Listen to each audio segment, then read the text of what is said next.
Assalamualaikum warahmatullahi wabarakatuh. Perkenalkan, kami dari kelompok 11 ingin mempresentasikan mengenai semiotic dimension, semiotics, and multimodality yang beranggotakan dua orang, yaitu saya Maura Amanda dan rekan saya Zevania Krisnayanti. Langsung saja kita masuk ke materinya. Pendahuluan, yaitu manusia adalah makhluk sosial yang selalu terlibat dalam berbagai bentuk komunikasi.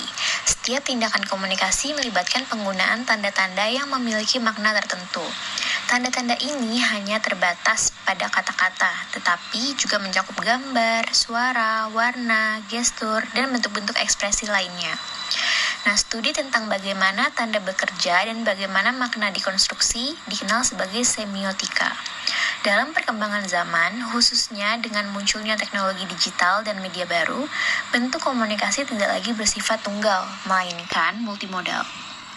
Multimodalitas merujuk pada penggunaan berbagai mode komunikasi secara simultan, seperti visual, verbal, audio, dan juga gestural.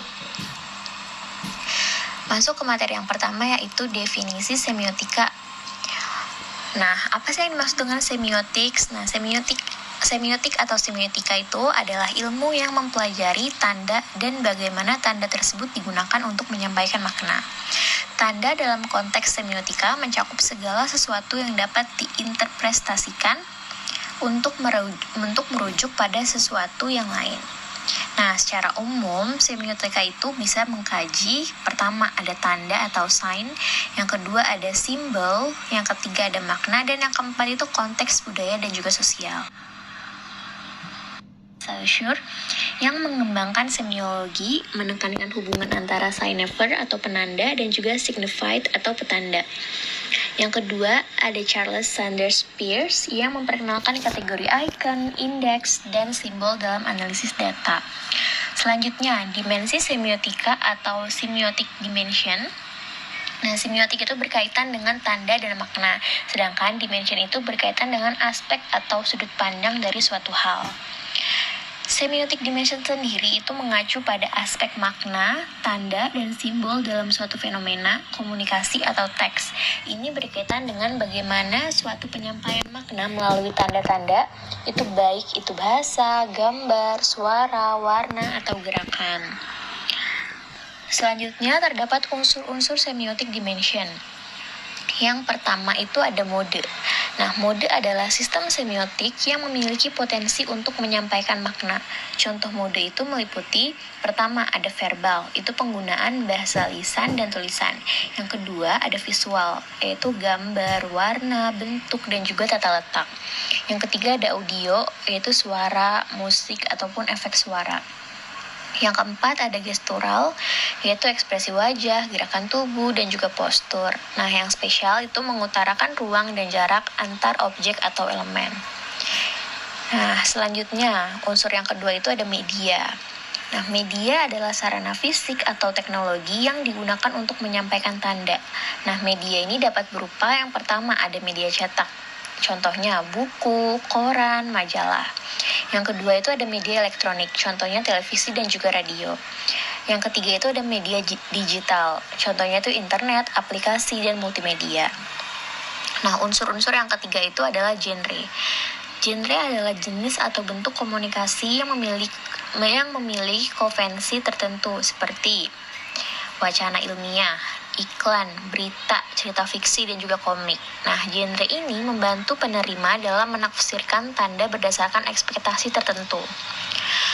Selanjutnya, unsur yang keempat itu udah kode. Nah, kode adalah seperangkat aturan yang mengatur bagaimana tanda digunakan dan dimaknai dalam konteks tertentu. Kode itu bisa berupa, pertama, bahasa dan gramatika.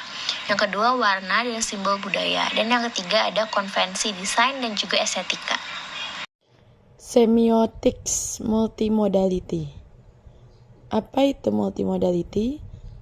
Konsep yang menjelaskan bagaimana berbagai mode semiotik digunakan secara bersamaan untuk menyampaikan pesan atau membentuk makna.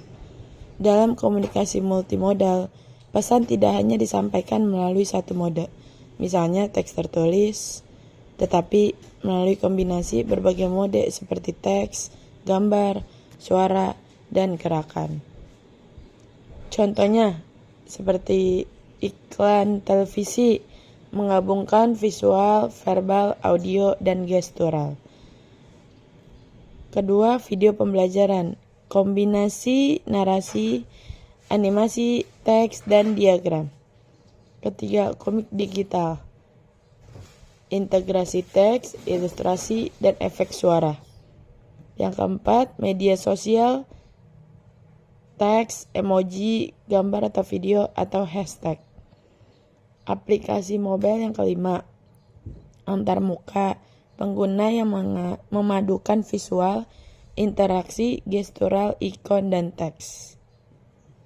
Hubungan semiotika dan multimodalitas.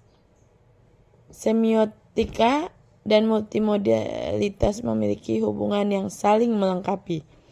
Semiotika memberikan kerangka kerja untuk memahami bagaimana tanda berfungsi dalam satu mode tertentu. Sedangkan multimodalitas memperluas pemahaman tersebut ke dalam konteks yang lebih kompleks, di mana beberapa mode digunakan secara multimodalitas mengharuskan kita tidak hanya memahami masing-masing mode secara terpisah, tetapi juga memahami bagaimana mode-mode tersebut saling melengkapi atau bahkan saling bertentang dalam membentuk makna. Pendekatan ini memberikan wawasan lebih dalam terhadap cara orang berkomunikasi di era global dan digital. Memahami prinsip semiotika dan multimodalitas memungkinkan individu untuk 1. Menjadi pembaca media yang kritis, 2. Mendesain komunikasi yang efektif, 3. Memahami strategi persuasi dalam iklan dalam politik, 4. Mengembangkan literasi visual dan digital, 5. Menganalisis pesan dalam berbagai konteks budaya dan sosial. Jadi, kesimpulannya itu, semiotika memberikan dasar teoritis yang kuat untuk memahami bagaimana makna dikonstruksi melalui tanda. Dimensi semiotik seperti mode media, genre, dan kode membentuk kerangka kerja untuk mengevaluasi pesan dalam komunikasi multimodalitas sebagai pendekatan yang melihat penggunaan berbagai mode secara bersamaan, memberikan pemahaman yang lebih komprehensif terhadap komunikasi kontemporer, terutama di era digital yang syarat dengan kombinasi teks, visual, dan audio. Terima kasih atas perhatiannya.